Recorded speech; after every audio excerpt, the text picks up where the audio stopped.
Ховд аймгийн Мөнх хайрхан сумын Улаан толгойн сэр бичгийн дурсгал юм. Тэгээ энэхүү бичгийг 1988 онд манай археологч Баяр нутгийн иргэдийн тусламжтай олж илрүүлээд энэхүү бичээсийг анх олон нийтэд танилцуулсан байдаг.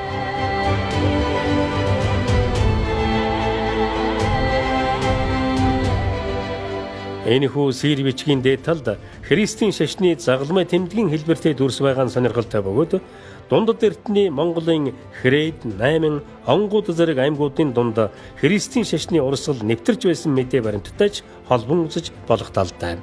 2015 онд Осава, Хүндэв, Сайто, Такахаши нар хятад сэр 2 бичээсийг тодруулж бичээсийн хэв хуулгыг авч уншиж тайлсан байна.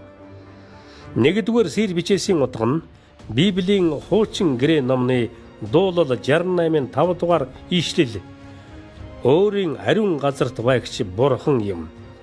Грекийн тооллын 1609, нийтийн тооллын 1298 он гэсэн бол хоёр дахь сэр бичгийн дурсгал нь Иерусалимыг уулс хүрээлэн байдаг.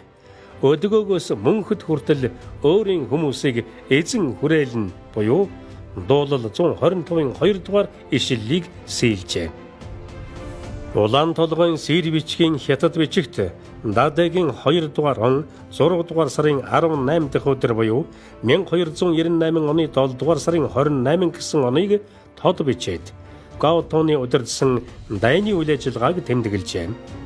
Гаутон бол онгуудын хан Жорж бөгөөд Христийн шашинт хан байсныг тэмдэглэдэг.